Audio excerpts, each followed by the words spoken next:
पुण्य पाप का बल भजन के ऊपर नहीं पड़ता, इसीलिए इस जन्म में भगवत प्राप्ति निश्चित है अगर आप चाहो तो। इसमें प्रारब्ध जो पुण्य पाप का है कोई प्रभाव नहीं डाल सकता। पुण्य बल से खूब वैभव बढ़ जाए या पाप बल से सब अपहरण हो जाए, कोई फर्क नहीं पड़ता, वो उपासक भजन बल से युक्त रहता है। अब जो भजन नहीं करते हैं तो भगवान दूसरी बात कह रहे हैं। पहले तो कहा मैं सब में व्याप्त हूं, संपूर्ण प्राणियों में भगवान है, सब रूपों में भगवान है। अब जो भगवान कह रहे हैं ये थोड़ी समझ की बात है। क्या कह रहे हैं? मत स्थान सर्वभूतानि न चाहम तेषु अवस्थिता, मैं उनमें नहीं हूं और वो मेरे में नहीं। अभी क्या करें? मया तत्मिदं सर्वम जगद अव्यक्त मूर्तिना, मैं ही संपूर्ण प्राणियों में स्थित हूं, चाहे वो परा प्रकृति हो चाहे अपरा प्रकृति हो, जीव हो या माया हो, मैं ही मैं हूं। समझ में आ गई? क्योंकि बहुत बार सुना है। अब एक भगवान बात कह रहे, आश्चर्य में कह रहे, न चाहम तेषु अवस्थिता। पहली बात का मया तद्विदम सर्वम जगद अव्यक्त मूर्तिना, मैं सब में विराजमान हूं। पहली बात के विरुद्ध भगवान यहां बोल रहे, मैं उनमें स्थित नहीं हूं, मैं सब में स्थित हूं, सब में।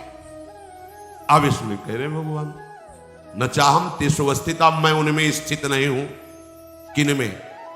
जो मेरा आश्रय लेकर भजन नहीं कर रहे हैं। जब सिद्धांत में बोलेंगे तो बोलेंगे क्रूर पापी दुष्टात्मा में भी भगवान विराजमान है, और भगवान यहां स्वयं कह रहे हैं मैं उनमें नहीं हूं। इसका भाव समझे, बड़ा सूक्ष्म भाव है। जैसे उदाहरण में समझेंगे आप, भगवान ने कहा कि आत्मा का जन्म मरण नहीं होता है, ना कोई जन्मता है ना कोई मरता है, जो आत्मस्वरूप। पर अर्जुन यदि तुम मानते हो जन्म मृत्यु को, आत्मा का नहीं होता, न जायते मृत्यु कदाचित्, लेकिन यदि तुम मानते हो तो जातस्य ही ध्रुव मृत्यु, जिसका जन्म हुआ निश्चित मरेगा। दो बात के, पहली बात में ना किसी का जन्म है ना किसी की मृत्यु है। किसकी? जो आत्मस्वरूप में स्थित है उसको यह अनुभव होगा, लेकिन जो शरीर में स्थित है, जो जातस्य ध्रुव मृत्यु, वो जन्मा मरेगा निश्चित। अब यहां बात समझो, पहले शब्द में भगवान बता दिया कि मैं सब में हूं। अब फिर कह सकते कि जब भगवान हम में है तो हमारे कल्याण में अब कमी क्या हो सकती? भगवान ही आकर विराजमान है, भगवान कर मैं उसमें नहीं हूं। किस बात में? समझना होगा। यदि मैं उसमें स्थित होता तो जो परिवर्तन उसका होता वो मेरा भी होता। मैं तो अविनाशी हूं और वो स्थित है विनाशी शरीर भाव में, तो मैं उसमें नहीं हूं, उसके भाव में मैं नहीं हूं, इसलिए मैं नहीं हूं। सूक्ष्म भाव समझना, क्योंकि अगर मैं हूं उसके भाव में तो मेरा भाव आएगा। मैं अविनाशी हूं तो वो अविनाशी होगा, मैं चिदानंद हूं तो चिदानंद होगा।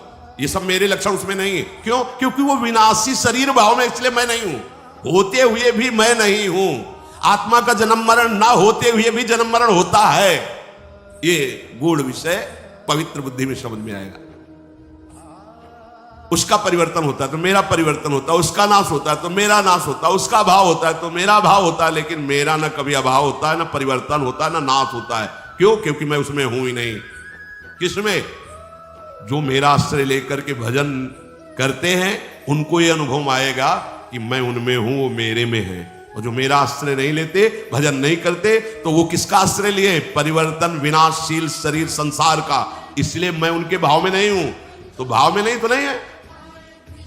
हमारे भाव में भगवान नहीं तो कहीं भगवान नहीं है। वो दुष्ट नीच पापी ऐसा दर्शन होता है। हमारे भाव में भगवान है तो सर्वम खलविदम, सब जगह भगवान। बात समझना, मैं नहीं उनमें। तो कहते परिवर्तनशील अगर शरीर है, पंचभूत है, तो पीछे तो भगवान ने कहा कि अपरा प्रकृति भी मैं हूं, तो पंचभूत भी तो भगवान है। तो बोले वो मानता कहां है? वो मानता का उसके भाव में नहीं ना, इसलिए मैं नहीं हूं। समझ पाए?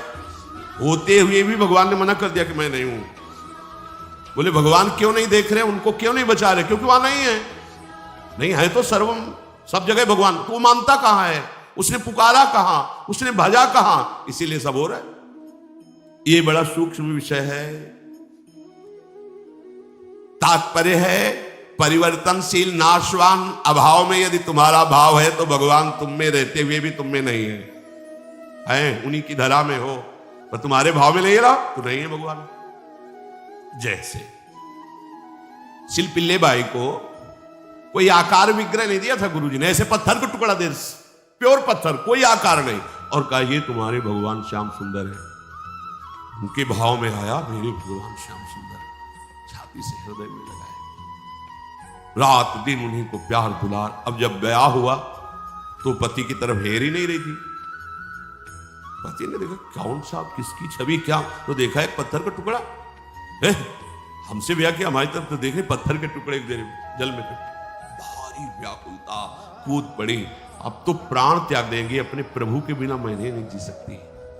जल से निकल करके पत्थर का टुकड़ा, और सामने ही ललित त्रिभंगी मुरली मनो है ना उस पत्थर में, उसके भाव में नहीं है ना, वो फेंक दिया पत्थर का टुकड़ा। वहां भांग जिससे बांटी जाती थी वो बट्टा धन्ना जी को दिया, ये भगवान है तुम्हारे। बालक थे तो शालिग्राम भगवान को नीचे बैठाल दिया और बट्टा को ऊपर से रख दिया। बोले बड़े ठाकुर चाहिए कि छोटे?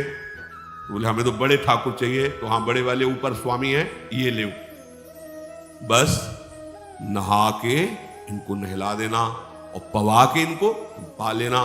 साक्षात ठाकुर साथ घूमते थे ना।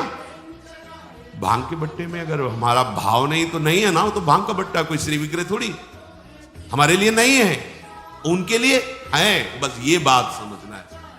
नचमत स्थानि भूतानि, संपूर्ण प्राणी जो वो मेरे में नहीं। पहले मैं बताया कि मैं सब में हूं, उसकी बात के विरुद्ध में बोले कि मैं उनमें नहीं हूं। अब इसमें दूसरी बात में सब मेरे में है, उस बात के विरुद्ध कह रहे वो प्राणी मेरे में नहीं है, क्योंकि यदि मेरे में स्थित होते तो मेरा निर्विकार स्वरूप हो, निर्विकार हो जाते। बोले नहीं, अब ये तो भगवान में स्थित है, ये तो भगवान के समान है, क्योंकि भगवान में स्थित नहीं है, वो विकारों में स्थित है। इसलिए भगवान कह रहे